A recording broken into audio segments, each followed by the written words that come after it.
Everyone, मैं Sanchita Jain Magnet Brains Hindi medium channel पर आप सभी का स्वागत करती हूँ। मैग्नेट ब्रेन्स प्रोवाइड कराता है क्लास 7 से लेके क्लास 12 तक के सारे कोर्सेज। हम प्रोवाइड कराते हैं आपको क्वालिटी एजुकेशन, वो भी बिल्कुल फ्री। जी हाँ, तो देर किस बात की, आइए और जुड़िए मैग्नेट ब्रेन्स के साथ। आज के सेशन में मैं लेके आई हूँ आप सभी के लिए क्लास 9th की सोशल साइंस में पॉलिटिकल साइंस के एक चैप्टर का कंप्लीट चैप्टर रिवीजन, यानी कि वन शॉट रिवीजन, जो कि है संविधान निर्माण के बारे में।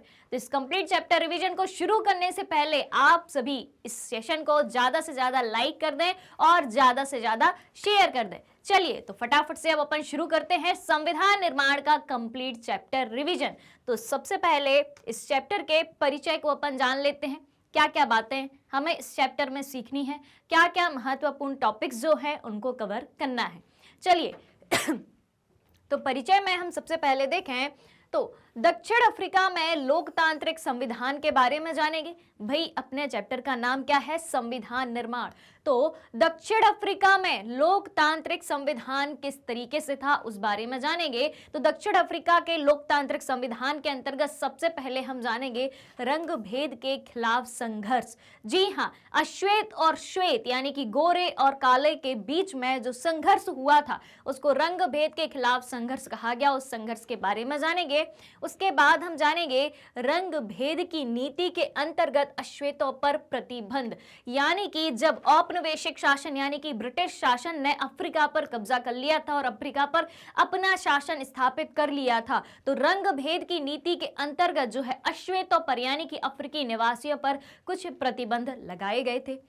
उसके बाद देखें तो दक्षिण अफ्रीका का स्वतंत्रता संग्राम। दक्षिण अफ्रीका में स्वतंत्रता संग्राम किस तरीके से हुआ और दक्षिण अफ्रीका में ब्रिटिश शासन किस तरीके से समाप्त हुआ और दक्षिण अफ्रीका को किस तरीके से और कब स्वतंत्रता मिली, इसके बारे में जानेंगे। फिर उसके बाद हम जानेंगे नेल्सन मंडेला पर मुकदमा। नेल्सन मंडेला पर किस चीज के तहत क्या मुकदमा दायर हुआ था उसके बारे में जानेंगे। और फिर जानेंगे एक नए संविधान की ओर, यानी कि दक्षिण अफ्रीका जब स्वतंत्र हो गया, स्वाधीन हो गया, तो वहां पर एक नए संविधान का निर्माण किया गया, उसके बारे में जानेंगे। और इस चैप्टर के दूसरे पॉइंट में हम जानेंगे कि हमें संविधान की जरूरत क्यों है। संविधान निर्माण की बात कर रहे हैं अपन कि संविधान का निर्माण कैसे होता है, तो सबसे पहले हम चर्चा करेंगे कि हमें संविधान की जरूरत क्यों है। उसके बाद देखेंगे संविधान की आवश्यकता के बारे में, संविधान की क्या आवश्यकता पड़ी।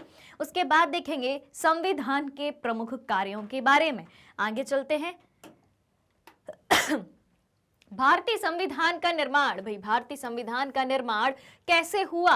संविधान सभा का निर्माण किया गया था संविधान को बनाने के लिए, तो संविधान सभा का निर्माण कैसे किया गया, उसमें कौन कौन से सदस्य थे, क्या क्या बातें थी संविधान सभा के बारे में, उसके बारे में जानेंगे। फिर भारतीय संविधान जो है कब लागू हुआ, कैसे लागू हुआ, भारतीय संविधान की क्या क्या विशेषताएं हैं और संविधान संशोधन क्या कहलाता है, संविधान का दर्शन के बारे में जानेंगे। और भारतीय संविधान को दिशा देने वाले शब्द, यानी कि भारतीय संविधान की जो प्रस्तावना है, भारतीय संविधान की जो प्रियम्बल है, इंडियन कॉन्स्टिट्यूशन का जो प्रियम्बल है, उसमें जो भी शब्द दिए हुए हैं उन महत्वपूर्ण शब्दों को अपन डिटेल में जानेंगे। तो संविधान निर्माण की प्रक्रिया के तहत इस चैप्टर में हम इस चैप्टर का सबसे पहले तो कंप्लीट चैप्टर रिवीजन करेंगे और इस चैप्टर में जो भी महत्वपूर्ण बातें हैं उनको एग्जाम पॉइंट ऑफ व्यू से भी देखेंगे। तो चलिए, परिचय की बात हो गई और आप सभी ने लाइक और शेयर तो कर ही दिया होगा। अगर नहीं किया है तो फटाफट से लाइक और शेयर कर दें। और अब अपन परिचय को देखने के बाद चलते हैं अपने चैप्टर की तरफ। तो सबसे पहले हम देखें कि संविधान क्या होता है। संविधान क्या होता है? संविधान लिखित नियमों की एक ऐसी किताब है। क्या बात कही गई है? संविधान जो है लिखित नियमों, भारतीय संविधान जो है एक लिखित संविधान है। लिखित रूप से एक किताब में सारे नियम लिखे हुए हैं कि संविधान के अंतर्गत एक देश को कैसे चलाया जाएगा। संविधान के अंतर्गत जो नियम बनाए गए हैं उन नियमों के तहत देश को कैसे चलाया जाएगा, वो सारी बातें संविधान में लिखी हुई हैं। और लिखित संविधान है भाई, तो लिखित संविधान की अवधारणा भारतीय संविधान ने किस देश के संविधान से ली थी? तो लिखित संविधान की अवधारणा भारतीय संविधान ने अमेरिका के संविधान से ली थी। भारतीय संविधान जब 26 जनवरी 1950 को लागू हुआ था, तो उसके पहले जब संविधान निर्माण हो रहा था, तो संविधान निर्माण के दौरान कई देशों के संविधानों का अध्ययन करके और अलग अलग देश के अलग अलग संविधान की विशेषताओं को भारतीय संविधान में जो है जोड़ा गया था। उसी के तहत लिखित संविधान की जो विशेषता है वो अमेरिका के संविधान से भारतीय संविधान में जोड़ी गई, और उसी के तहत जो है भारतीय संविधान जो है लिखित नियमों की एक किताब है। तो संविधान लिखित नियमों की एक ऐसी किताब है जिसे किसी देश में रहने वाले लोग सामूहिक रूप से मानते हैं, और संविधान ही सर्वोच्च कानून है। सबसे ऊंचा कानून कौन सा कानून है? संविधान का कानून है। संविधान ही सर्वोच्च कानून है। उसके बाद देखें दूसरा पॉइंट, देखें संविधान लोगों के बीच आपसी संबंध तथा लोगों और सरकारों के बीच संबंध तय करता है। संविधान क्या करता है? संविधान लोगों के बीच आपसी संबंध तथा लोगों और सरकार के बीच जो है संबंधों को तय करता है। तो ये तो बात हो गई अपनी परिचय के बारे में, यानी कि संविधान का क्या परिचय है, संविधान की क्या परिभाषा है। चलो भाई, अब देखें दक्षिण अफ्रीका में लोकतांत्रिक संविधान की अब अपन बात करते हैं। दक्षिण अफ्रीका में लोकतांत्रिक संविधान किस तरीके से था? तो सबसे पहले तो हम बात करेंगे रंग भेद के खिलाफ संघर्ष की। क्या बात करेंगे? रंग भेद के खिलाफ दक्षिण अफ्रीका में किस तरीके से संघर्ष हुआ उस बारे में जानेंगे। तो रंग भेद नस्ली भेदभाव पर आधारित, क्या बात कही गई है? रंग भेद नस्ली भेदभाव पर आधारित उस व्यवस्था का नाम है, रंग भेद नस्ली भेदभाव पर आधारित उस व्यवस्था का नाम है जो दक्षिण अफ्रीका में विशिष्ट तौर पर चलाई गई। क्या बात कही गई है कि रंग भेद नस्ली भेदभाव पर आधारित उस व्यवस्था का नाम है जो दक्षिण अफ्रीका में विशिष्ट तौर पर चलाई गई। दक्षिण अफ्रीका पर यह व्यवस्था यूरोप के गोरे लोगों ने लादी थी। क्या बात कही गई है भाई? रंग भेद की बात करी गई है। तो रंग भेद नस्ली भेदभाव पर आधारित उस व्यवस्था का नाम है जो दक्षिण अफ्रीका में ही चलाई गई थी, और किनके द्वारा चलाई थी? यूरोप के गोरे लोगों ने अफ्रीकी लोगों पर यह व्यवस्था लाद दी थी। उसके बाद देखें 17वीं शताब्दी तथा 18वीं शताब्दी में 17वीं शताब्दी तथा 18वीं शताब्दी में व्यापार करने आई यूरोप की कंपनियों ने 17वीं और 18वीं शताब्दी में क्या हुआ था? यूरोप की कंपनियां अफ्रीका आई थी, दक्षिण अफ्रीका आई थी व्यापार करने। भाई दक्षिण अफ्रीका ही क्यों आई? क्योंकि ब्रिटिशर्स क्या करते थे, यूरोपीय कंपनियां क्या करती थी, वो ऐसी जगह खोजती थी जहां उन्हें कम लागत पर सारे संसाधन मौजूद हों, कम लागत पर व्यक्ति काम करने वाले मौजूद हों, और उन्हें ज़्यादा से ज़्यादा प्रॉफिट हो। तो भारत भी एक ऐसा देश था जहां पे संसाधनों की भी भरमार थी और काम करने वाले लोगों की भी भरमार थी, और कम वेतन पर यहाँ के लोग काम करते थे। और ऐसी ही स्थितियां दक्षिण अफ्रीका में भी पाई जाती थी। दक्षिण अफ्रीका प्राकृतिक संसाधनों से भरपूर था, और वहां पे जो है वहां के व्यक्तियों का प्रमुख साधन था कृषि और पशुपालन। आय का अर्थव्यवस्था का प्रमुख साधन था कृषि और पशुपालन। वहां के जंगल जमीन बहुत अच्छे थे और सारे प्राकृतिक संसाधन जो है वहां पे उपलब्ध थे, चाहे कृषि संसाधन हो, चाहे ऊर्जा संसाधन हो, चाहे आपके खनिज संसाधन हो, सारी चीजें वहां पे भारी मात्रा में उपलब्ध थी। इसीलिए वहां के लोग दूसरा अन्य काम नहीं करते थे और ना ही किसी की सेवा में लगे रहते थे। लेकिन ब्रिटिश सरकार ने देखा कि दक्षिण अफ्रीका में सारी चीजें हैं, सारे प्राकृतिक संसाधन मौजूद हैं, तो उन्होंने सबसे पहले वहां के संसाधनों पर कब्जा किया और वहां के लोगों को अपना गुलाम बनाने की कोशिश करी ताकि वे लोग उनके अंडर में उनके लिए काम करें। ठीक है, तो वही बात यहाँ पे अपन देख रहे हैं कि 17वीं और 18वीं शताब्दी में व्यापार करने आई यूरोप की कंपनियों ने दक्षिण अफ्रीका को गुलाम बनाया और काफी बड़ी संख्या में यहाँ गोरे लोग बस गए और यहाँ के स्थानीय काली चमड़ी वाले लोगों के साथ जो है रंग भेद शुरू कर दिया। श्वेत और अश्वेत में, यानी कि गोरे और काले में रंग भेद करना इन्होंने शुरू कर दिया भाई।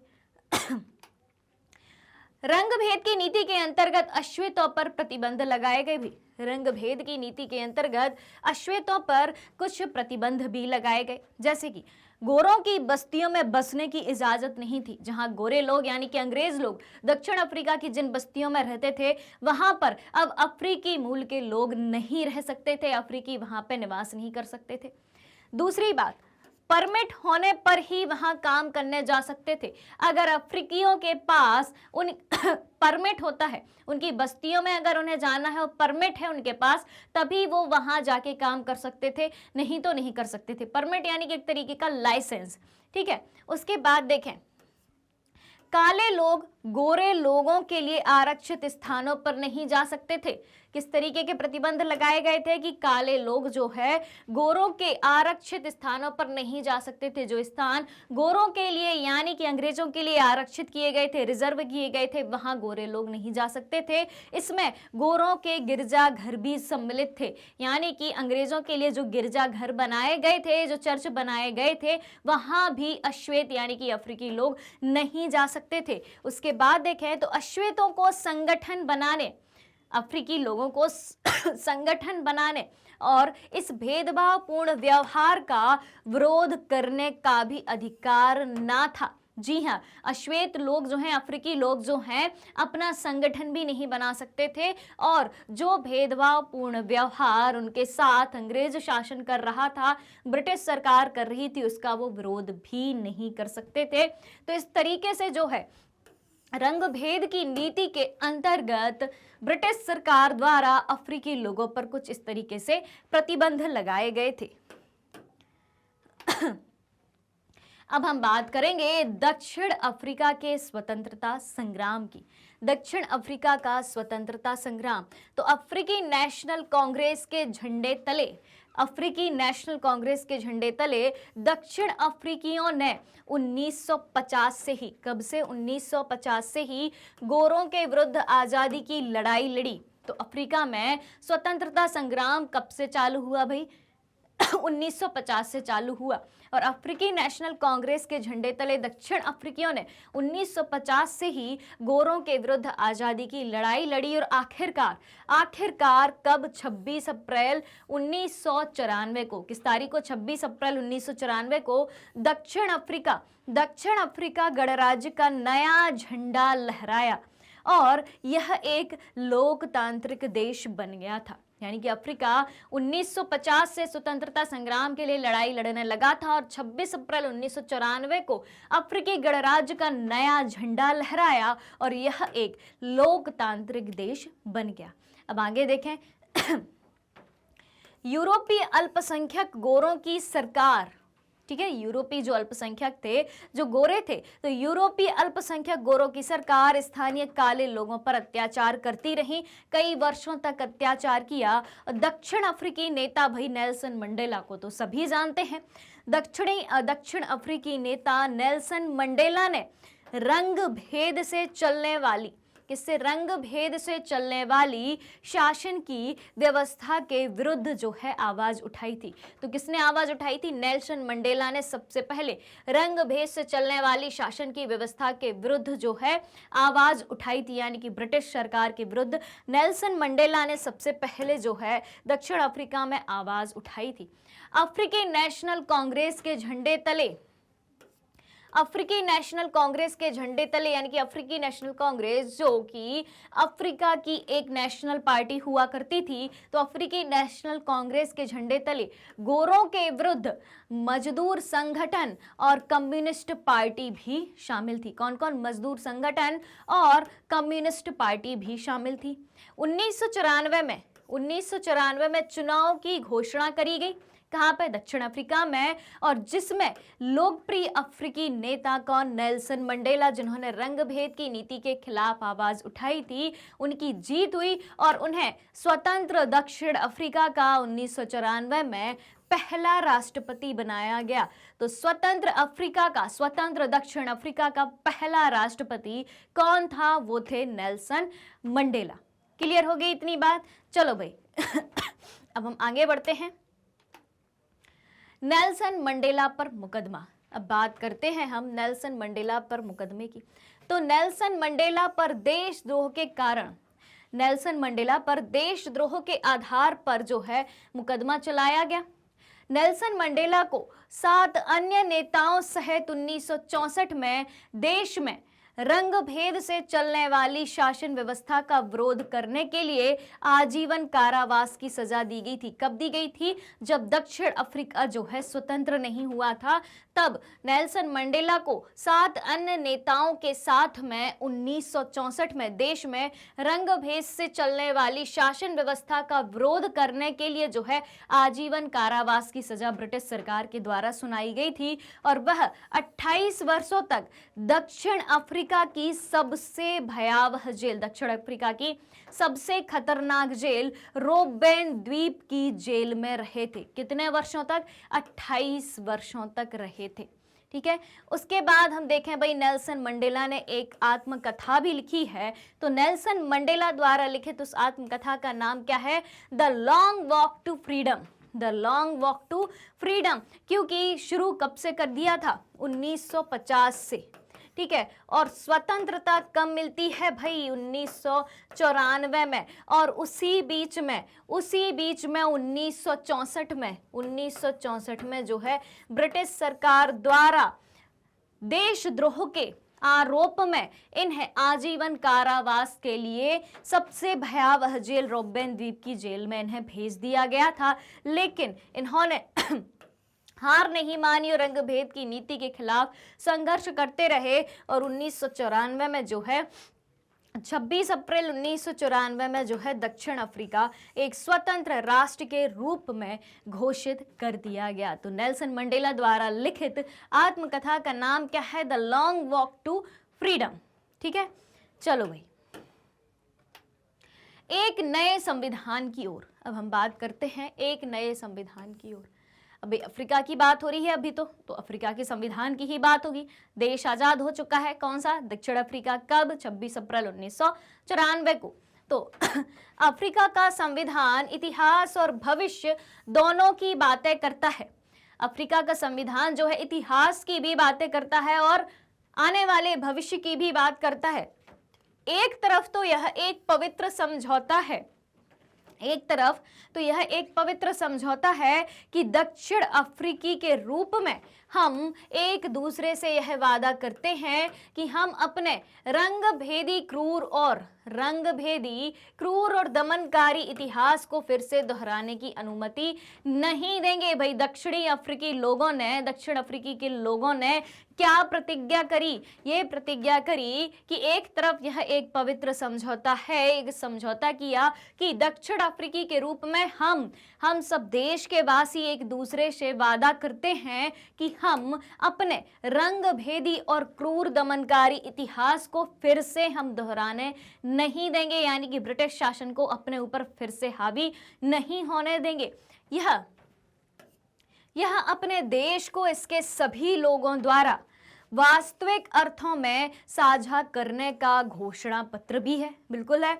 श्वेत और अश्वेत, स्त्री और पुरुष, यह देश पूर्ण रूप से हम सभी का है, चाहे हमारे यहाँ गोरे लोग रहें चाहे काले लोग रहें। श्वेत और अश्वेत, स्त्री और पुरुष, यह देश पूर्ण रूप से हम सभी का है।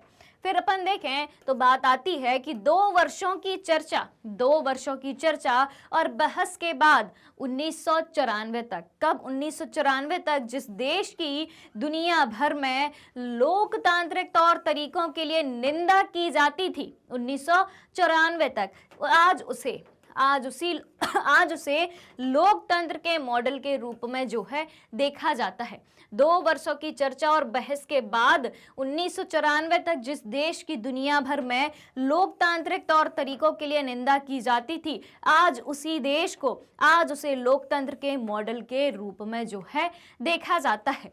चलिए तो अब आगे देखें संविधान की आवश्यकता। अब अपन दूसरे पार्ट की चर्चा करें। अभी तक अपन ने दक्षिण अफ्रीका की बात करी थी, दक्षिण अफ्रीका की रंग भेद की नीति के बारे में बात करी थी, दक्षिण अफ्रीका के संविधान के बारे में बात करी थी, जो कि इतिहास और भविष्य दोनों की बातें करता है। अब हम बात करेंगे कि हमें संविधान की क्यों जरूरत है। तो चलिए बात करते हैं इस बारे में भी, संविधान की क्या आवश्यकता है। पहली बात देखें, तो लोकतांत्रिक शासन प्रणाली के लिए, किसके लिए? लोकतांत्रिक शासन प्रणाली के लिए संविधान का होना अनिवार्य है। क्या बात कही गई है? लोकतांत्रिक शासन प्रणाली के लिए संविधान का होना अनिवार्य है। संविधान सरकार की शक्ति तथा सत्ता का स्रोत है। बिल्कुल है, संविधान क्या है? सरकार की शक्ति है तथा स्रोत है, उसी में सारे नियम लिखे हैं और उन्हीं नियमों के अनुसार जो है सरकार चलाई जाती है, सत्ता चलाई जाती है। आगे देखें तो लोकतांत्रिक सरकार का निर्माण और उसके कार्य तय करने के लिए जो है हमें संविधान की आवश्यकता है। एक लोकतांत्रिक सरकार का निर्माण कैसे होगा? लोकतांत्रिक सरकार का निर्माण जो है जनता द्वारा चुने गए प्रतिनिधियों के माध्यम से होता है। तो लोकतांत्रिक सरकार के निर्माण के लिए और उसके कार्य तय करने के लिए जो है हमें संविधान की आवश्यकता है। उसके बाद देखें तो सरकार के विभिन्न अंगों के अधिकार क्षेत्र तय करने के लिए सरकार के जितने भी अंग हैं, चाहे वो संसद में लोकसभा हो, राज्यसभा हो, राष्ट्रपति हो, उसके नीचे प्रधानमंत्री, उसकी मंत्रिपरिषद हो, राज्यों की विधानसभा, विधान परिषद की बात हो, स्थानीय शासन हो, नगर पालिका, नगर पंचायत, जिला परिषदों की बात हो, तो सरकार के चाहे न्यायपालिका हो, तो सरकार के विभिन्न अंगों के यानी कि सरकार के जो जितनी सारी चीजें, जितने भी पार्ट्स, जितने भी अंग मैंने अभी आपको बताए, तो सरकार के विभिन्न अंगों के अधिकार क्षेत्र तय करने के लिए यानी कि सरकार के जितने भी अंग हैं उन अंगों का अपना अपना कितना अधिकार क्षेत्र है, कितने अधिकार क्षेत्र में वो काम कर सकते हैं, कितने अधिकार उनके पास हैं, किस दायरे में वो काम कर सकते हैं, इसके लिए ये तय करने के लिए हमें संविधान की आवश्यकता है। अगली बात देखें तो सरकार को अपनी शक्तियों के दुरुपयोग को रोकने के लिए, भाई मान लो एक बार सरकार बन गई और जो सरकार में व्यक्ति बैठा है वो अपनी मनमानी करने लगे, बिना किसी नियम कायदे कानून को मानते हुए खुद के मनमौजी तरीके से सरकार को और देश को चलाने की बात करता रहे, तो क्या होगा? क्या वो लोकतांत्रिक शासन व्यवस्था रह जाएगी? नहीं, बिल्कुल नहीं। फिर वो तानाशाही या राजतांत्रिक शासन व्यवस्था के रूप में जानी जाएगी। तो सरकार को अपनी शक्तियों के दुरुपयोग से रोकने के लिए संविधान की आवश्यकता है, ताकि सरकार जो है संविधान में जो भी नियम बनाए गए हैं उन नियमों के तहत ही शासन करे। अब आगे देखें, नागरिकों के अधिकार सुरक्षित करने के लिए, बिल्कुल नागरिकों के अधिकारों को सुरक्षित करने के लिए जो है हमें संविधान की आवश्यकता होती है। अगली बात करें अच्छे समाज के गठन के लिए। भाई अच्छे समाज का गठन कैसे होता है? अगर किसी देश की शासन व्यवस्था कुशलता या नियमों के अनुसार चलाई जाए तो समाज के भी नियम होंगे, मतलब समाज भी उसमें ऐड है, समाज भी वो नियम फॉलो करेगी, तो एक अच्छी समाज का गठन होगा। अगर कोई नियम होगा ही नहीं तो कितने भी समाज में अत्याचार होते रहें, कितने भी अपराध होते रहें, कोई फर्क ही नहीं पड़ेगा, क्योंकि कानून ही नहीं है, सब अपने मन के मालिक हो जाएंगे और कुछ भी होता रहेगा। तो एक अच्छे समाज के गठन के लिए जो है हमें संविधान की आवश्यकता है। तो कई सारी चीज़ें अपन ने देखी, कई सारे रीज़न देखे, कई सारी बातें देखी, जिनके तहत हमें मालूम पड़ता है कि इन इन कारणों से हमें संविधान की आवश्यकता है। चलिए संविधान के प्रमुख कार्यों के बारे में अब हम जान लेते हैं। संविधान के प्रमुख कार्य क्या हैं भाई? संविधान के प्रमुख कार्य इस प्रकार से हैं। यह साथ रह रहे विभिन्न तरह के लोगों के बीच जरूरी भरोसा और सहयोग विकसित करना है। संविधान क्या करता है? संविधान क्या करता है? विभिन्न तरह के लोगों के बीच जरूरी भरोसा और सहयोग को विकसित करता है। किस तरीके से? अब विभिन्न तरह के लोग हैं भाई, क्या बात कही गई है यहाँ पे? विभिन्न तरह के लोग, ठीक है, अलग अलग भाषा को बोलने वाले, ठीक है, अलग अलग जाति के, अलग अलग धर्म के, अलग अलग रंग के, अलग अलग जेंडर के, तो कई सारे लोग यहाँ पर रहते हैं। इस तरीके से विभिन्न तरह के लोग जब एक ही देश में निवास करते हैं तो उन लोगों के बीच एक दूसरे पर भरोसा हो, उन लोगों के बीच आपसी सहयोग की भावना हो, यानी कि अनेकता में भी एकता की भावना बनी रहे। और वो काम कौन करता है भाई? संविधान करता है। और संविधान किस तरीके से ये एकता का काम करता है? इतनी सारी विविधता, इतनी सारी डाइवर्सिटी होने के बाद भी संविधान कैसे काम करता है? क्योंकि संविधान के अंतर्गत समानता संबंधी अधिकार भी आपको दिए गए हैं। यानी कि चाहे कोई भी व्यक्ति, चाहे उसकी जाति कोई भी हो, धर्म कोई भी हो, रंग कुछ भी हो, भाषा कुछ भी हो, कहीं का भी उसका जन्म स्थान हो, ठीक है, सभी को समानता के साथ जो है व्यवहार किया जाएगा। तो ये शक्ति किसने दी है? ये नियम किसने बनाया है? ये भरोसा किसने दिलाया है? ये सहयोग कौन करता है? एक आम जनता का, भारत देश का संविधान, या किसी भी देश का, किसी भी लोकतांत्रिक देश का संविधान। तो संविधान का कार्य क्या है कि विभिन्न तरह के लोग जब एक ही देश में निवास करते हैं तो उन लोगों के बीच जरूरी भरोसा हो और सहयोग विकसित करना। क्लियर? चलो भाई आगे देखें। यह स्पष्ट करता है कि सरकार का गठन कैसे होगा। संविधान ही स्पष्ट करता है कि सरकार का गठन कैसे होगा और किसे फैसले लेने का अधिकार होगा। ठीक है, संविधान ही बताता है कि किसी सरकार का गठन कैसे होता है, क्योंकि संविधान में सारी बातें लिखी हुई हैं कि जैसे राष्ट्रपति का चुनाव होना है भाई, तो राष्ट्रपति के चुनाव की क्या प्रक्रिया है, राष्ट्रपति के चुनाव में कौन भाग ले सकता है, प्रधानमंत्री का चुनाव होना है तो प्रधानमंत्री की सरकार का गठन कैसे होगा, कौन से व्यक्ति उसमें भाग ले सकते हैं, किस तरीके के प्रधानमंत्री की चुनाव प्रक्रिया है। ठीक है, मुख्यमंत्री का चुनाव होना हो, विधानसभा के चुनाव होना हो, आपके स्थानीय चुनाव होने हो, लोकल सेल्फ गवर्नेंस के चुनाव होने हो, किसी भी तरीके के चुनाव होने हो और सरकार का गठन होना हो, तो ये कौन तय करता है भाई? कौन तय करता है कि सरकार का गठन कैसे होगा? वो संविधान ही तय करता है। उसी के तहत कुछ नियम लिखे गए हैं और उन्हीं नियमों के तहत जो है सरकार का गठन होता है। और संविधान ही तय करता है कि सरकार में फैसले लेने का अधिकार जो है, या देश में फैसले लेने का अधिकार किसे होगा। अगली बात पे आते हैं।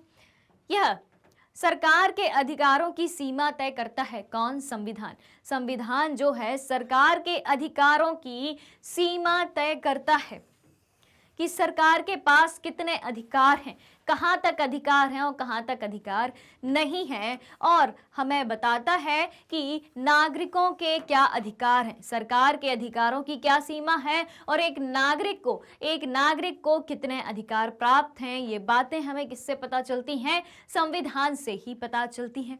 आगे बढ़ते हैं। यह अच्छे समाज के गठन के लिए लोगों की आकांक्षाओं को व्यक्त करता है। ठीक है, अच्छे समाज के गठन के लिए लोगों की आकांक्षाओं को व्यक्त करता है। लोगों की आकांक्षाएं क्या है, लोगों की इच्छा क्या है, लोग किस तरीके का शासन चाहते हैं, लोग अपने देश में, अपने राज्य में, अपने शहर में किस तरीके की सुविधाएं चाहते हैं, ये कौन तय करता है भाई? कौन व्यक्त करता है भाई? संविधान ही व्यक्त करता है, क्योंकि संविधान के अंतर्गत आम जनता को भी इतने अधिकार दिए गए हैं कि वो अपनी आकांक्षाओं को व्यक्त कर सके, क्योंकि लोकतांत्रिक संविधान की स्थापना जनता के माध्यम से ही होती है। जनता ही अपना प्रतिनिधि चुन के सरकार का निर्माण करती है, जो कि एक लोकतांत्रिक शासन व्यवस्था का सबसे महत्वपूर्ण गुण माना जाता है। इतनी बातें क्लियर हो गई। चलिए तो अब चलते हैं आगे। अब हम जानेंगे भारतीय संविधान के निर्माण के बारे में। भाई भारतीय संविधान का निर्माण किस तरीके से हुआ? भाई भारत एक बहुत बड़ा देश है, तो भारत जैसे विशाल व विविधता भरे देश में, यानी कि इतना बड़ा देश और विविधता भरा, यानी कि बहुत ज्यादा डाइवर्सिटी है, यानी कि कई सारी जाति, धर्म, रंग, रूप, भाषा के लोग यहाँ पर रहते हैं। और इस देश के लिए संविधान बनाना आसान नहीं था। जहां इतना बड़ा देश हो और उस देश में भी विविधता हो, कई प्रकार के लोग रहते हो, अलग अलग धर्म के, अलग अलग भाषा को बोलने वाले, अलग अलग जाति के, अलग अलग रंग के, स्त्री पुरुष सभी, खैर स्त्री पुरुष तो सभी देशों में रहते हैं, पर इतने सारे भेदभाव होने के बावजूद भी, इतनी सारी विविधता होने के बावजूद भी सभी को समानता के सूत्र में संविधान के द्वारा कैसे बांधा जाए, ये सबसे बड़ी चुनौती थी। तो भारत जैसे विशाल व विविधता भरे देश के लिए संविधान बनाना आसान नहीं था। 1858 के बाद से, ध्यान देना, 1858 के बाद से ब्रिटिश सरकार ने भारत सरकार के लिए कई अधिनियम पारित किए थे। 1857 की क्रांति हुई, 1858 में ब्रिटिश क्राउन का शासन आया, यानी कि ब्रिटिश क्राउन आया, और ब्रिटिश सरकार ने जो है भारत सरकार के लिए कई अधिनियम पारित किए, लेकिन भारतीय आकांक्षाओं को ब्रिटिश सरकार के नियम जो है वो पूरा नहीं कर सके, क्योंकि ब्रिटिश सरकार की नीतियां जो थी वो खुद के हित में थी, यानी कि अंग्रेजों के हित में ही थी। इसी वजह से भले ही ब्रिटिश सरकार ने जो है भारत सरकार के लिए कई अधिनियम पारित करे थे, लेकिन भारतीय आकांक्षाओं को जो है वो पूरा नहीं कर सके। फिर देश ने धर्म के आधार पर हुए बंटवारे की विभीषिका को भी झेला था। देश का बंटवारा किस आधार पर हुआ था भाई? धर्म के आधार पर हुआ था, जो कि विभाजन नहीं होना चाहिए था। और जबकि भारत देश में विविधताओं भरा देश है, कई धर्मों के लोग एक साथ रहते हैं, फिर भी भारत देश का बंटवारा किस आधार पर हुआ था भाई? धर्म के आधार पर हुआ था। तो ये इतनी बड़ी ट्रेजेडी भी हम झेल चुके थे। 1928 की अब हम बात करें, 1928 में मोतीलाल नेहरू और कांग्रेस के 8 अन्य नेताओं ने जो है भारत का संविधान लिखा। कब लिखा भाई? 1928 में मोतीलाल नेहरू और कांग्रेस के 8 अन्य नेताओं ने भारतीय संविधान लिखा, लेकिन भाई वो सक्सेस नहीं हो पाया उसी समय। फिर 1931 में कराची में हुए भारतीय राष्ट्रीय कांग्रेस के अधिवेशन में भी ये प्रस्ताव रखा गया कि आजाद भारत का संविधान कैसा होगा।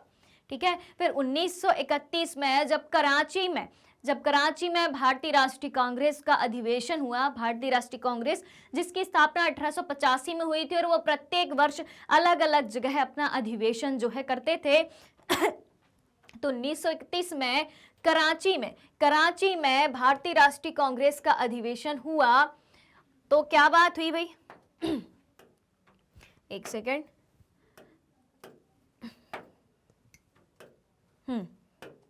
तो जब 1931 में कराची में भारतीय राष्ट्रीय कांग्रेस का अधिवेशन हुआ, तो ये प्रस्ताव भी रखा गया कि आजाद भारत का संविधान जो है कैसा होगा। इन दोनों ही दस्तावेजों में स्वतंत्र भारत के संविधान में सार्वभौम वयस्क मताधिकार, क्या बात कही गई? इन दो दस्तावेजों में, जो कि 1928 में मोतीलाल नेहरू ने और कांग्रेस के अन्य 8 सदस्यों ने मिलकर एक तैयार किया था, और 1931 में जब कराची में अधिवेशन हुआ भारतीय राष्ट्रीय कांग्रेस का, तो उसमें भी प्रस्ताव रखा गया कि आजाद भारत का संविधान कैसा होगा। तो इन दोनों ही दस्तावेजों में जब 2 बार संविधान निर्माण के बारे में पहल की गई, चर्चा उठाई गई, तो उन दोनों ही दस्तावेजों में स्वतंत्र भारत के संविधान में सार्वभौम वयस्क मताधिकार, यानी कि 18 वर्ष या उससे अधिक आयु के व्यक्तियों को वोट देने का अधिकार जिसमें शामिल है। तो सार्वभौम वयस्क मताधिकार, स्वतंत्रता और समानता का अधिकार और अल्पसंख्यकों के अधिकारों की बात भी कही गई थी। कौन कौन सी बातें दोनों ही दस्तावेजों में कही गई थी? सार्वभौम वयस्क मताधिकार, स्वतंत्रता, समानता का अधिकार और अल्पसंख्यकों के अधिकारों की भी बात कही गई थी। इस तरह से भारतीय संविधान की नींव रखी गई। आगे देखें, हालांकि उस समय ब्रिटिशों का शासन था, तो भारत के राजनीति विशेषज्ञ हर कुछ नहीं कर सकते थे। उस समय क्या था भाई? उस समय, क्योंकि आजाद तो हुआ नहीं था, 1947 में आजाद हुए। बात कब की हो रही भाई? 1928 और 1931 की बात हो रही। तो उस समय ब्रिटिशों का शासन था, तो भारत के राजनीति विशेषज्ञ जो है कुछ भी नहीं कर सकते थे, यानी कि जो चाहे वो नहीं कर सकते थे, हर कुछ काम नहीं कर सकते थे संविधान को लेके। उन्हें धीरे धीरे सभी कार्यसभाओं में भाग लेने का अवसर जो है मिलने लगा। ठीक है। किनको? कांग्रेस के कार्यकर्ताओं को, भारतीय राजनीति विशेषज्ञ जो थे उनको। फिर उसके बाद जो है संविधान सभा का निर्माण हुआ। भाई भारतीय संविधान के निर्माण में जो है संविधान सभा का सबसे महत्वपूर्ण स्थान और सबसे महत्वपूर्ण योगदान जो है नजर आता है। तो संविधान सभा के बारे में देखें तो चुने गए जनप्रतिनिधियों की सभा। भाई संविधान सभा क्या है, सबसे पहले इस बारे में जान लेते हैं। तो चुने गए जनप्रतिनिधियों की सभा, चुने गए जनप्रतिनिधियों की जो सभा संविधान नामक विशाल दस्तावेज को लिखने का काम करती है, उसे संविधान सभा कहते हैं। संविधान सभा किसे कहते हैं? सबसे पहले तो संविधान सभा के लिए कुछ जनप्रतिनिधि चुने गए कि ये व्यक्ति संविधान सभा में शामिल होंगे, और उन संविधान सभा में शामिल किए गए जनप्रतिनिधियों ने जो है इतने बड़े देश के लिए एक बड़ा संविधान लिखने का काम किया था, और जिस सभा ने किया था उसको क्या कहा गया? संविधान सभा कहा गया। तो चुने गए जनप्रतिनिधियों की सभा जो संविधान नामक विशाल दस्तावेज को लिखने का काम करती है, उसे क्या कहते हैं? उसे संविधान सभा कहते हैं। अब हम बात करेंगे भारतीय संविधान सभा की। भारतीय संविधान सभा की, तो भारतीय संविधान सभा के लिए जुलाई 1946 में चुनाव हुए थे। भाई संविधान सभा में जिन व्यक्तियों को जोड़ा जाना था उनके लिए भी चुनाव हुए थे। कब हुए थे भाई? जुलाई 1916 में चुनाव हुए थे। और संविधान की पहली बैठक, संविधान सभा की पहली बैठक दिसंबर 1946 को हुई थी। कब हुई थी? संविधान सभा की पहली बैठक जो है दिसंबर 1946 को हुई थी। इसके तत्काल बाद देश जो है दो हिस्सों भारत और पाकिस्तान में बट गया था। जी हाँ, जब संविधान सभा की पहली बैठक हुई दिसंबर 1946 में, और उसके तत्काल बाद ही देश जो है दो हिस्सों में भारत और पाकिस्तान में बट गया था। संविधान सभा भी दो हिस्सों में बट गई। भाई देश का बंटवारा दो हिस्सों में हुआ तो संविधान सभा भी दो हिस्सों में बट गई, क्योंकि अब अलग अलग देश हो गए तो अलग अलग देशों के लिए अलग अलग संविधान होगा। जब अलग अलग संविधान होगा तो अलग अलग संविधान सभा भी होगी। तो संविधान सभा भी दो हिस्सों में बट गई, भारत की संविधान सभा और पाकिस्तान की संविधान सभा। क्लियर होंगी इतनी बातें? चलिए तो यहाँ जो है दो तारीखें याद रखने लायक है। जुलाई 1946 जब भारतीय संविधान सभा के लिए चुनाव हुए थे, और संविधान सभा की जो पहली बैठक है दिसंबर 1946। ये दोनों तारीखें जो है आपको याद रखनी है। अब देखें भाई अगली बात करें तो भारत का संविधान लिखने वाली सभा में 299 सदस्य थे।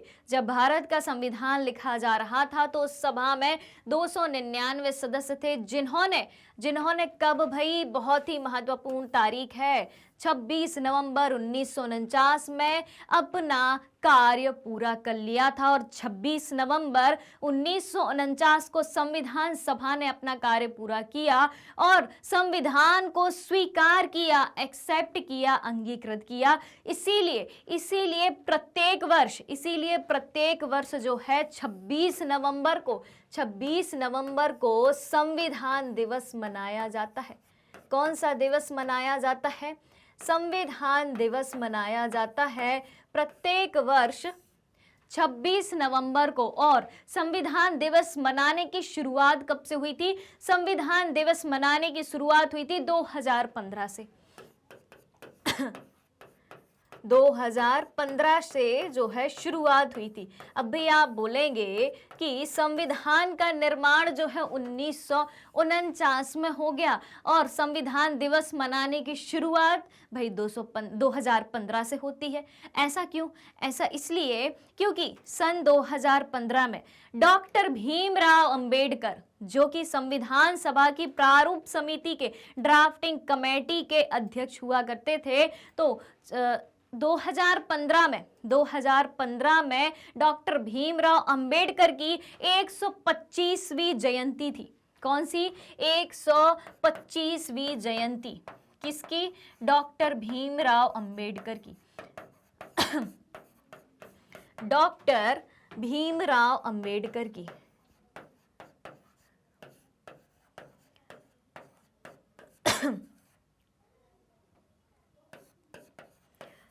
हाँ जी।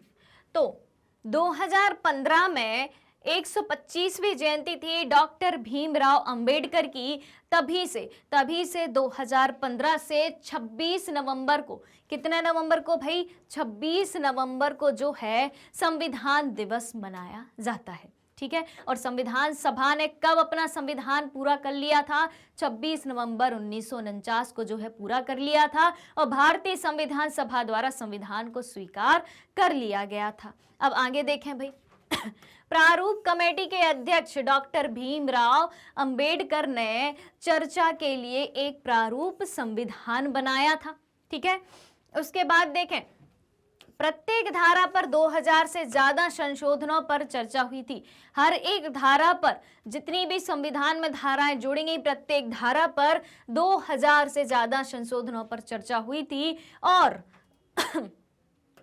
3 वर्षों में कुल 114 दिनों की जो है गंभीर चर्चा हुई थी, यानी कि 1946 से 3 वर्ष किस तरीके से भाई साहब, 1946 से 1949 तक 3 वर्षों में जब जो है संविधान सभा बनी, संविधान का निर्माण हुआ, तो इन 3 वर्षों में 1946 से 1949 तक कुल 114 दिनों की गंभीर चर्चा हुई, और उन चर्चा को रिकॉर्ड भी किया और संभाला भी गया कि इस दौरान क्या क्या चर्चा हुई।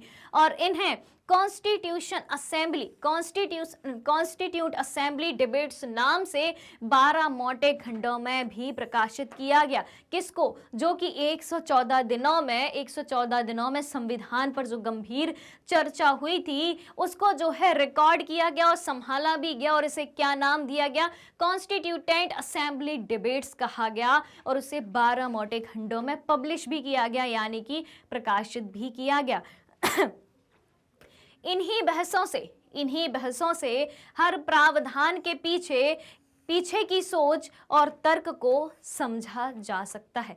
ये जो बहस हुई थी 114 दिन की गंभीर चर्चा, गंभीर बहस से हर प्रावधान के पीछे की सोच और तर्क को जो है समझा जा सकता है। यानी कि कॉन्स्टिट्यूशन के अंतर्गत, संविधान के तहत जो भी प्रावधान लागू होता है, उस प्रावधान को अगर समझना है तो इसके पीछे की जो सोच है और जो तर्क उस बहस के दौरान दिए गए थे उसके माध्यम से जाना जा सकता है। और भाई इस संविधान को बनने में टोटल समय कितना लगा था? टोटल समय लगा था भाई 2 वर्ष 11 माह और 18 दिन। 2 वर्ष 11 माह और 18 दिन का समय जो है इस पूरे संविधान को बनने में लगा था। लगभग 3 वर्षों का ही ये समय हो चुका था। चलिए, भारतीय संविधान के लागू होने की अब हम बात करें। भारतीय संविधान कब लागू हुआ? भाई 26 नवंबर 1949 को तो बनके तैयार हुआ था, इसलिए 26 नवंबर को संविधान दिवस मनाते हैं। ठीक है, कब से मनाते हैं? 2015 से प्रत्येक वर्ष मनाया जा रहा है। अब भारतीय संविधान के लागू होने की बात करें तो 26 जनवरी 1950 को, कब? 26 जनवरी 1950 को संविधान जो है लागू हुआ। इसीलिए इस दिन को गणतंत्र दिवस के रूप में मनाते हैं। ठीक है, गणतंत्र दिवस किस तारीख को मनाते हैं? 26 जनवरी। क्यों मनाते हैं? क्योंकि 26 जनवरी 1950 को संविधान लागू हुआ था। ठीक है, और 26 नवंबर 1949 को बन के तैयार हुआ था, इसीलिए संविधान दिवस मनाते हैं। और गणतंत्र दिवस 26 जनवरी 1950 को जो है संविधान लागू हुआ था, इसलिए 26 जनवरी को गणतंत्र दिवस मनाया जाता है। ठीक है, तो भारतीय संविधान लागू कब हुआ? 26 जनवरी 1950 को। भारतीय संविधान बनके कब तैयार हुआ या संविधान सभा ने कब स्वीकार किया? तो 26 नवंबर 1949 को। चलिए, अब हम जान लेते हैं भारतीय संविधान की कुछ विशेषताओं के बारे में। क्या बात है भाई, भारतीय संविधान की विशेषताएं। तो सबसे पहली विशेषता है भाई संघीय सरकार। जी हाँ, इस बात का मतलब समझने की कोशिश करना। संघीय सरकार, संघीय सरकार का क्या मतलब है भाई? संघीय सरकार का मतलब है केंद्र और राज्य के बीच शक्तियों का विभाजन, यानी कि केंद्र सरकार और राज्य सरकार के बीच जो है, केंद्र सरकार और राज्य सरकार के बीच जो है शक्तियों का विभाजन किया गया है। केंद्र सरकार और राज्य सरकार के बीच या राज्यों के बीच शक्ति का विभाजन या शक्तियों का विभाजन। ठीक है, किस तरीके से है भाई, किस तरीके से है वो भी अपन समझ लेते हैं। किस तरीके से ये जो विभाजन है वो किया गया है, किस तरीके से विभाजन किया गया है। विभाजन जो है आपने 3 सूचियों के नाम सुने होंगे, नहीं सुने होंगे तो सुन लीजिए। संघ सूची, राज्य सूची और समवर्ती सूची। पहली बात होती है भाई संघ सूची की, संघ सूची, राज्य सूची और समवर्ती सूची। राज्य सूची और तीसरी सूची है भाई समवर्ती सूची। तो संघ सूची क्या है भाई? संघ सूची क्या है? संघ सूची में नियम बनाने की जो शक्ति है, संघ सूची के अंतर्गत नियम बनाने की जो शक्ति है वो किसको दी गई है? केंद्र सरकार को। संघ सूची के तहत नियम बनाने की शक्ति किसके पास है? केंद्र सरकार को। ठीक है, राज्य सूची के तहत नियम बनाने की शक्ति, राज्यों के लिए नियम बनाने की शक्ति राज्य सूची के तहत दी गई है और किससे दी गई है? राज्य सरकार को दी गई है।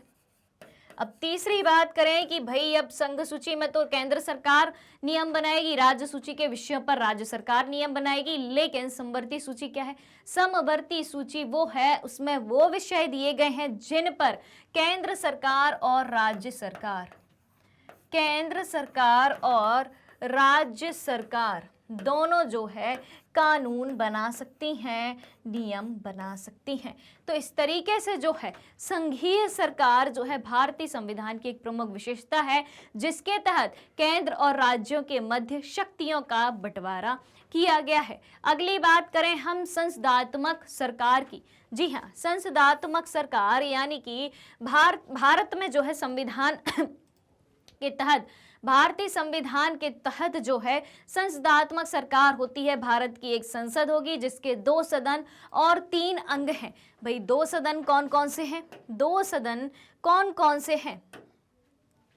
2 सदन कौन कौन से हैं? संसदात्मक सरकार। अब 2 सदन, संसद के 2 सदन, भाई एक ये संसद है, ठीक है, इसके 2 सदन हैं। कितने सदन हैं? 2 सदन हैं।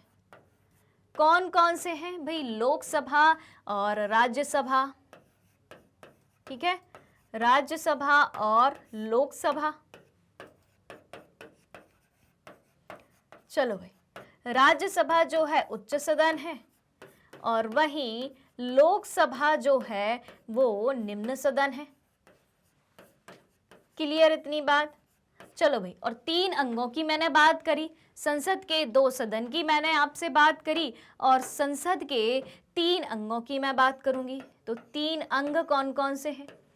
3 अंग भाई, 3 अंग जो हैं, एक है अपना भाई राज्यसभा, ठीक है, और एक है लोकसभा, और इसी में एक और ऐड कर दिया जाए तो वो है भाई भारत के राष्ट्रपति।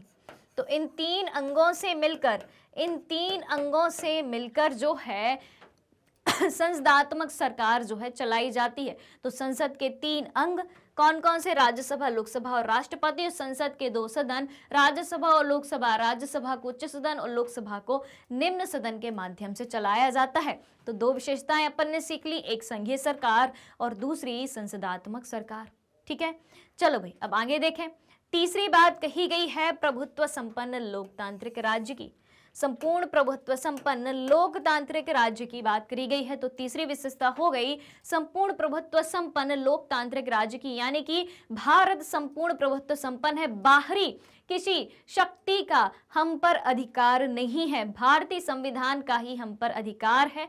ठीक है, भारत की सरकार ही भारत के संविधान के अनुसार भारत देश को चलाएगी, ना कि किसी दूसरी शक्ति का, जैसे कि पहले ब्रिटिश औपनिवेशिक शासन का जो है हम पर राज्य हुआ करता था, राज हुआ करता था। लेकिन अब आजाद भारत में संविधान निर्माण होने के पश्चात इस गणतांत्रिक देश में, यानी कि स्वतंत्र आजाद लोकतांत्रिक देश देश में जहां पे संविधान बनाया गया है, संविधान के अनुसार सरकारें चलती हैं, वहां पर संपूर्ण प्रभुत्व संपन्न लोकतांत्रिक राज्य रहेगा। यानी कि जनता के द्वारा चुने गए प्रतिनिधियों के माध्यम से शासन चलाया जाएगा, ना कि किसी बाहरी शक्ति का हम पर शासन होगा। 3 विशेषताएं हो गई। चलो भाई, अब चौथी विशेषता की अपन बात करें। पंथ निरपेक्ष राज्य। पंथ निरपेक्ष राज्य क्या है भाई? पंथ निरपेक्ष को धर्म निरपेक्ष भी कहा जाता है। क्या कहा जाता है? धर्म निरपेक्ष भी कहा जाता है। अब भाई धर्म निरपेक्ष क्या होता है? धर्म निरपेक्ष क्या होता है? संविधान के अनुसार जो है सभी धर्मों को समानता दी गई है। संविधान जो है मौलिक अधिकारों के अंतर्गत धार्मिक स्वतंत्रता का भी अधिकार है, जिसमें धर्मनिरपेक्षता की बात करी गई है। यानी कि संविधान के लिए, भारत देश की सरकार के लिए सभी धर्मों के व्यक्ति एक समान है। भारत देश का, भारतीय संविधान का या सरकार का या राज्य सरकार का कोई धर्म नहीं होगा। वो जो है सर्वधर्म और समभाव की भावना के साथ देश का शासन संचालन करेंगे। किसी भी धर्म विशेष को महत्वता नहीं दी जाएगी। तो इस तरीके से भारतीय संविधान की सबसे महत्वपूर्ण और चौथी विशेषता है पंथ निरपेक्ष राज्य या धर्म निरपेक्षता। ठीक है, धर्म के आधार पर किसी के साथ सरकार के द्वारा, संविधान के द्वारा जो है भेदभाव नहीं किया जाएगा। चलो भाई, अगली बात करें मूल अधिकारों की। मूल अधिकारों की, जी हाँ, भारतीय संविधान द्वारा जो है 6 मौलिक अधिकार हमें दिए गए हैं। कितने?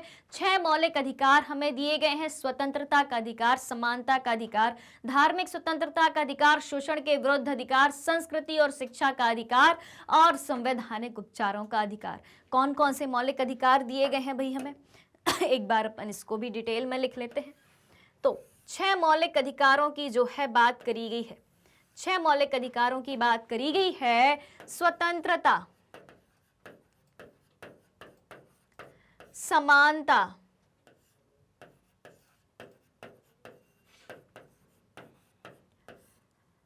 शोषण के विरुद्ध अधिकार।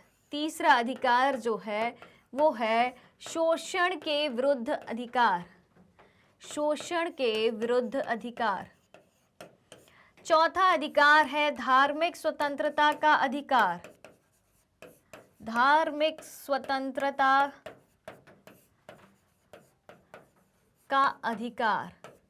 पांचवा अधिकार है संस्कृति और शिक्षा संबंधी अधिकार।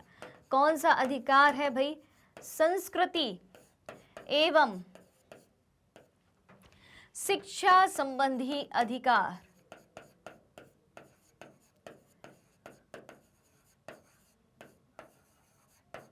और आखिरी अधिकार है संवैधानिक उपचारों का अधिकार। ये चौथा हो गया, ये पांचवा हो गया, और छठवां जो है वो है संवैधानिक उपचारों का अधिकार।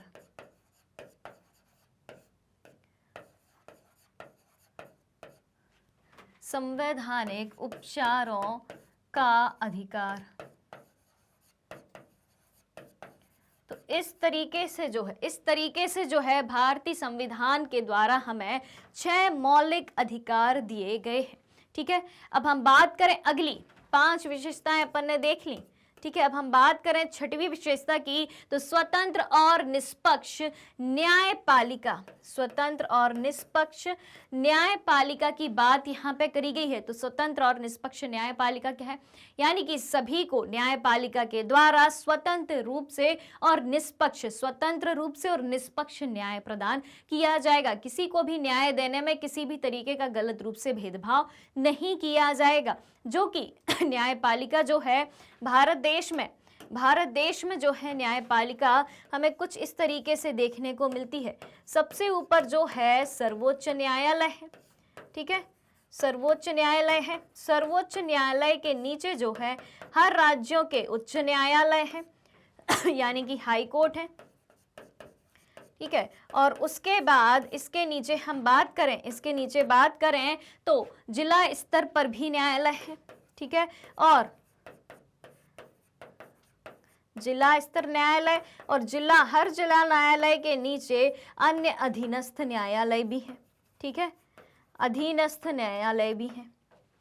तो इस तरीके से जो है भारत में जो है न्यायपालिका की व्यवस्था करी गई है। स्वतंत्र और निष्पक्ष न्यायपालिका की व्यवस्था भारतीय संविधान के द्वारा की गई है, जो भारतीय संविधान की एक प्रमुख विशेषता मानी जाती है। और एक और विशेषता है भाई भारतीय संविधान की, जो कि है राज्य के नीति निर्देशक तत्व। जी हाँ, राज्य के नीति निर्देशक तत्व भी जो हैं भारतीय संविधान के द्वारा दिए गए हैं। किस तरीके से दिए गए हैं? तो भारतीय संविधान के द्वारा नीति निर्देशक तत्वों के माध्यम से जो है हर राज्य सरकार अपने राज्य के लोगों के लिए नीति निर्धारण का काम करेगी। क्लियर हो गई इतनी बात? चलिए, तो ये हो गई भारतीय संविधान की कुछ विशेषताएं। अब हम बात करेंगे संविधान संशोधन के बारे में। किस बारे में बात करेंगे? संविधान संशोधन के बारे में।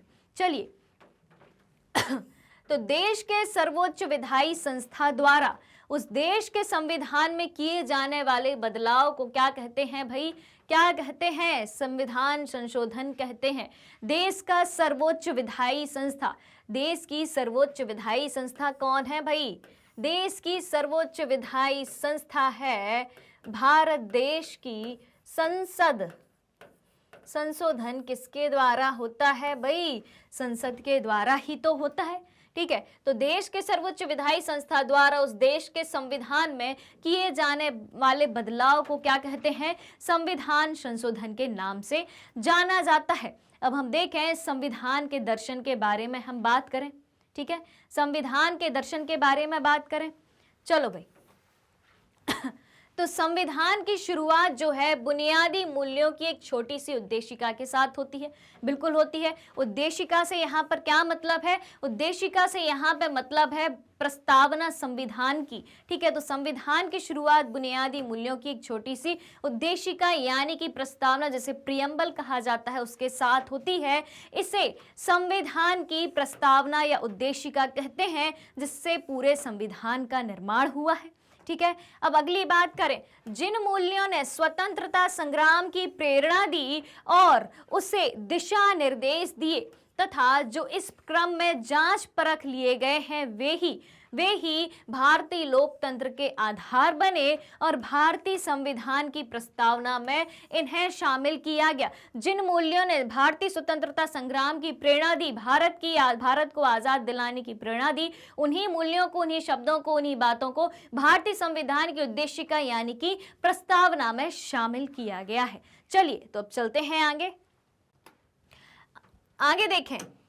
तो भारतीय संविधान की सारी धाराएं इन्हीं के अनुरूप बनी है। किनके अनुरूप बनी है? यानी कि भारतीय स्वतंत्रता संग्राम में भारत को आजाद कराने के लिए जिन मूल्यों की प्रेरणा ली गई थी, जो वैल्यूज, जो इथिक्स अपनाए गए थे, वही भारतीय संविधान की सारी धाराएं भी जो हैं उन्हीं मूल्यों के अनुसार जो है बनाई गई थी। अब आगे देखें। इसके सहारे परखा जा सकता है कि कौन कानून, कौन फैसला अच्छा या बुरा है। उन्हीं मूल्यों के आधार पर यह परखा जा सकता है कि कौन सा कानून, कौन सा फैसला अच्छा है या बुरा है।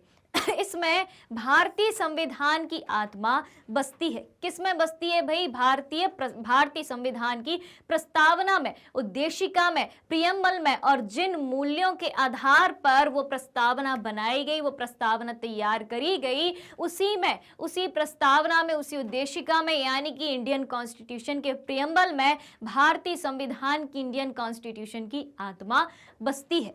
चलो भाई अब देखें, भारतीय संविधान को दिशा देने वाले कुछ शब्द हैं, उसके बारे में भी जान लेते हैं। भारतीय संविधान को दिशा देने वाले शब्द, पहली बात करें तो हम भारत के लोग,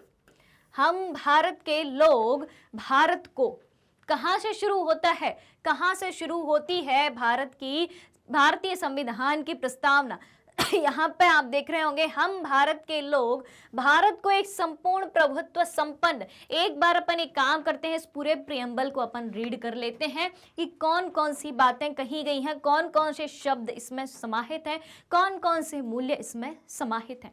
चलिए तो हम भारत के लोग भारत को एक संपूर्ण प्रभुत्व संपन्न, समाजवादी, पंथ निरपेक्ष, लोकतंत्रात्मक गणराज्य बनाने के लिए तथा उसके समस्त नागरिकों को सामाजिक, आर्थिक, राजनीतिक न्याय, विचार, अभिव्यक्ति, विश्वास, धर्म और उपासना की स्वतंत्रता, प्रतिष्ठा और अवसर की समता प्राप्त कराने के लिए तथा उन सब में व्यक्ति की गरिमा और राष्ट्र की एकता और अखंडता सुनिश्चित करने की बंधुता बढ़ाने के लिए दृढ़ संकल्प होकर अपनी इस संविधान सभा में तारीख 26 नवंबर 1949, वो तारीख जिस तारीख को संविधान सभा द्वारा संविधान स्वीकार किया गया था, तो तारीख 26 नवंबर 1949 ईस्वी, मिति मार्ग शीर्ष शुक्ला सप्तमी, ये वो तिथि थी। कौन सी तिथि थी?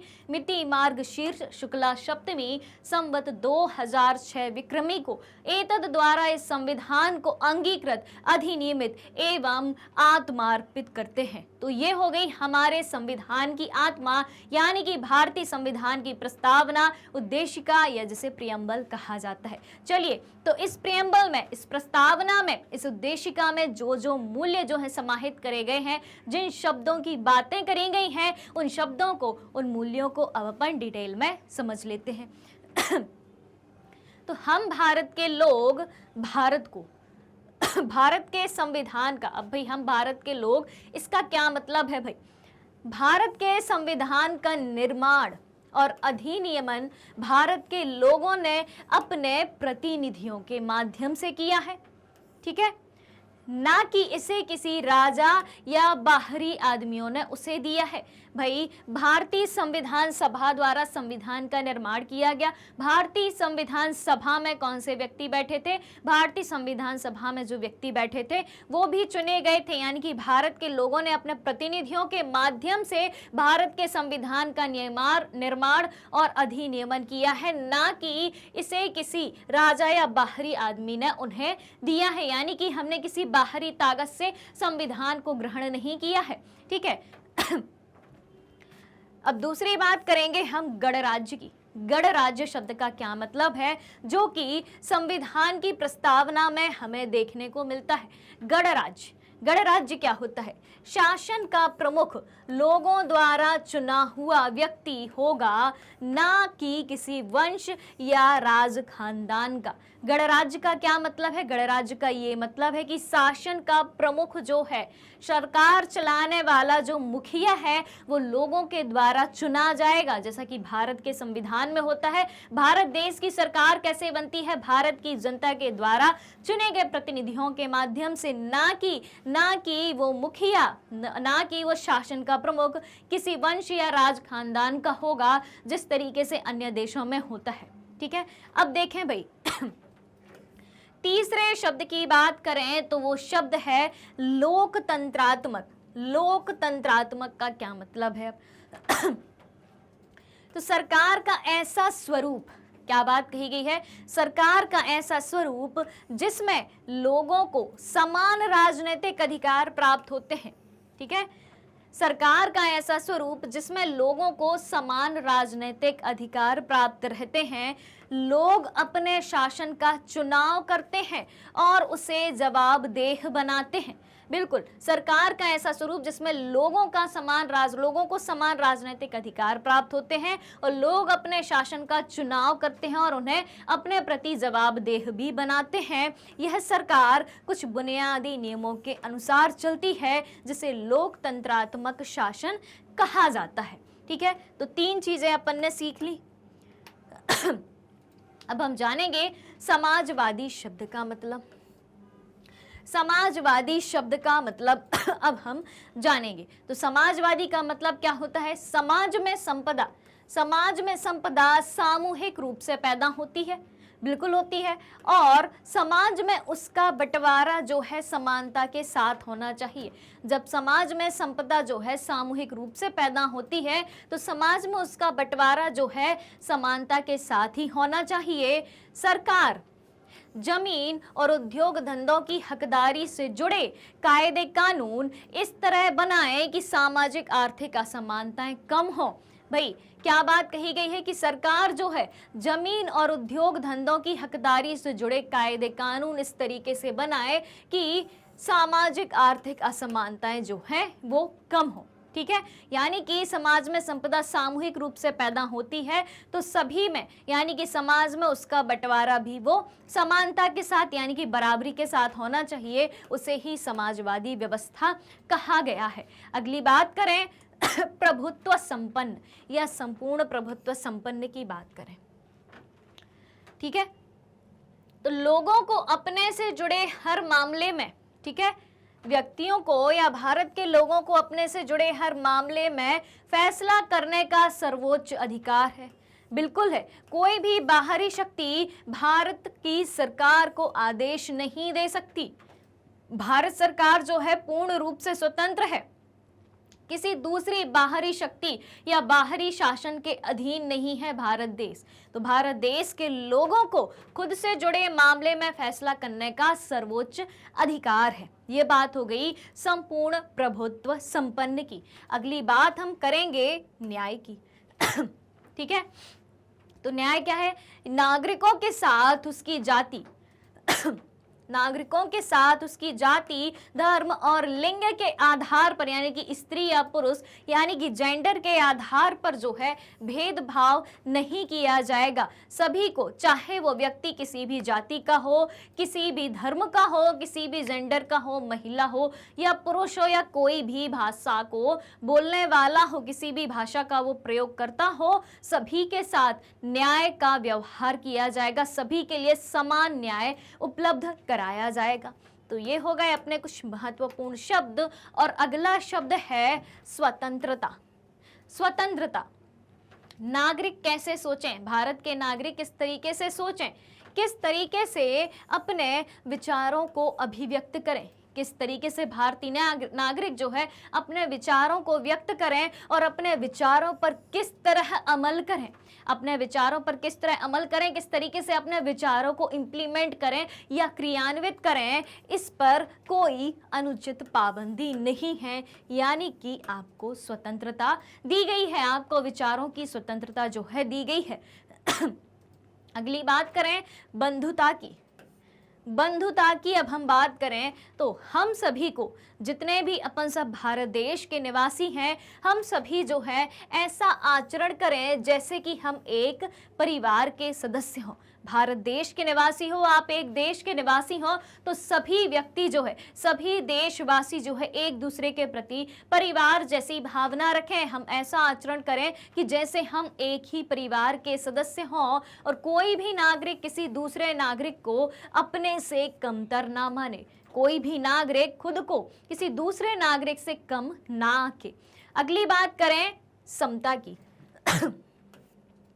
समता यानी कि समानता। तो कानून के समक्ष जो है सभी लोग क्या हैं? समान हैं।